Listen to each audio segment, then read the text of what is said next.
তুলা রাশির মে মাস কেমন যাবে এবং মে মাসে তুলা রাশির মানুষরা কি কি পাবেন, এই ভিডিওটার মাধ্যমে আপনারা কিন্তু পুরো জানতে পারবেন তুলা রাশির মানুষের বিষয়ে। তুলা রাশি কালপুরুষের সপ্তম রাশি এবং এই রাশির অধিপতি কিন্তু শুক্র। আপনার রাশির অধিপতি শুক্রদেব বর্তমানে কিন্তু আপনার রাশির ষষ্ঠে বসে আছে, অর্থাৎ মীন রাশিতে। আপনার রাশির ষষ্ঠে গোচর করছে রাহু, শুক্র, মঙ্গল এবং বুধ। আপনার রাশির পঞ্চমে গোচরে আছে শনিদেব।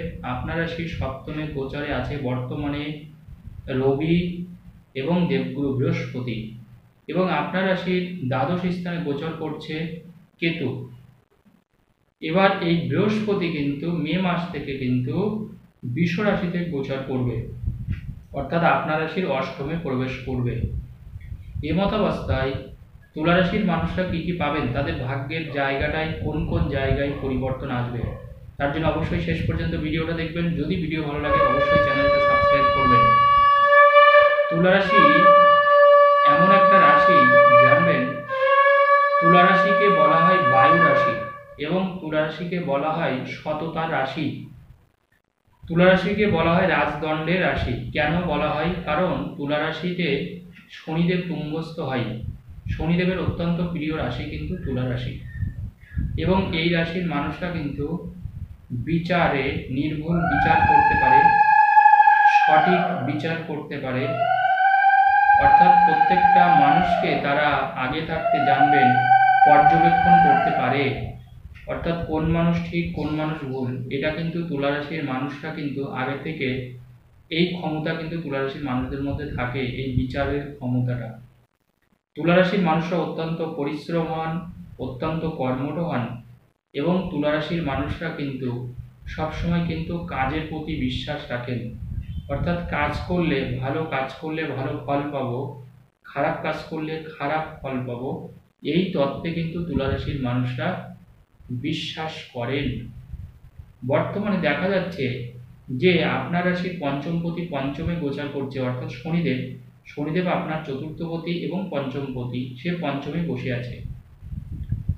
এই পঞ্চমের যে জায়গাটা জানবেন, সেখান থেকে কিন্তু আমাদের যেমন সন্তান বিচার করি, আমাদের ভাগ্যের উন্নতি বিচার করি, পঞ্চম ঘর থেকে আমাদের ভালোবাসা বিচার করি, আমাদের প্রেম বিচার করি, আবার এই পঞ্চম ঘর থেকে কিন্তু আমাদের পড়াশোনার জায়গাটাও কিন্তু বিচার করি, আমাদের মন মানসিকতা কেমন থাকবে সেটাও বিচার করি। এবার পঞ্চমে যদি শনি থাকে, তার মানে বুঝতে হবে যে আপনার মন মানসিকতা কিন্তু স্থির থাকবে, সেখানে কিন্তু চঞ্চলতা দোষ থাকবে না। মানুষের সাথে যেমন বুঝে শুনে আপনি কথা বলতে পারবেন, ঠিক মানুষকে সহজে কেমন সে ভালো না মন্দ এটা আপনি চট করে ধরতে পারবেন। তাই ঠকতে আপনার কম হবে, অর্থাৎ ঠকার প্রবণতা কমবে তুলা রাশির মানুষের। দ্বিতীয় কথা হচ্ছে আপনার রাশির সপ্তমে যেহেতু বৃহস্পতি আছে, কিন্তু এই বৃহস্পতি কিন্তু অষ্টমে প্রবেশ করবে। দেখুন, অষ্টম ঘর হচ্ছে সফলতার প্রাপ্তি। অষ্টম ঘরটাকে আমরা মারক স্থান ধরি জ্যোতিষশাস্ত্রে, কিন্তু এই অষ্টম ঘর থেকে কিন্তু আরো অনেক কিছু বিচার করা হয়। দশমের একাদশ হচ্ছে অষ্টম, অর্থাৎ দশমের একাদশ মানে হচ্ছে আমাদের উন্নতি, আয়।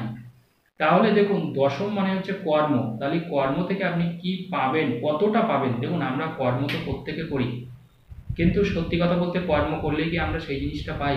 সেটা কিন্তু কখনো না। তার জন্য কিন্তু আমাদের ভাগ্য থাকতে হয়, ভাগ্যে আমাদের সেটা থাকতে হয়। তো দশমের একাদশ ঘর হচ্ছে আপনার রাশির অষ্টম। তাহলে সেই রাশির অষ্টমে যদি প্রবেশ করে, তাহলে কোন জিনিসটা আপনার হতে পারে? আপনি কাজ করছেন, মনে করুন যারা অনেকদিন থেকে কাজ করছেন, কিন্তু সত্যি কথা বলতে সেই অর্থে আপনার কোনো সাকসেস নেই। আপনি চাচ্ছেন, আপনি একটা পরীক্ষা দিচ্ছেন, মনে করুন আপনি একটা চাকরির পরীক্ষা দিচ্ছেন, পুলিশের চাকরির পরীক্ষা দিচ্ছেন বা যে কোনো চাকরির পরীক্ষা দিচ্ছেন, বা অন্য কোনো হয়তো কাজ করছেন, বা অন্য কোনো হয়তো ব্যবসা করছেন, অনেক দিন থেকে করছেন, কিন্তু তথাকথিতভাবে সফলতা আপনাকে ধরা দেয়নি। এবার এই জায়গাটায় কিন্তু আপনার উন্নতি আসবে, যেটা অনেকদিন ধরে ছিল না। এই যে অষ্টমে বৃহস্পতি যাচ্ছে, এটা কিন্তু অনেকে জানেন না।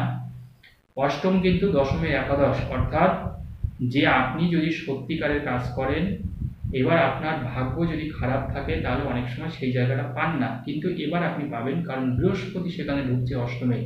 বৃহস্পতি যেহেতু একটা শুভ গ্রহ, তাহলে একথা নিশ্চিত রূপে বলা যায়, যারা সঠিকভাবে কাজ করবেন, যারা নিয়ম মেনে কাজ করবেন, যারা পরিশ্রম ও সততার সাথে কাজ করবেন, তাদের জন্য কিন্তু যেটা আপনার হচ্ছিল না বা যে কাজগুলো আপনি সফলতা পাচ্ছিলেন না, সেই জিনিসটা কিন্তু এবার আপনি পাবেন।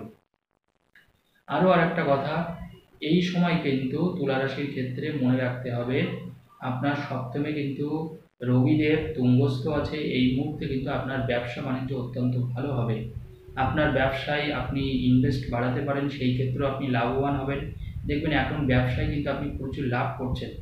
এখন আপনার যশ খ্যাতি সম্মান বাড়ছে, আপনার পরিচিতি বাড়ছে, আপনার ব্যাপ্তি মানে পরিচিতির জায়গাগুলো আরও বাড়ছে।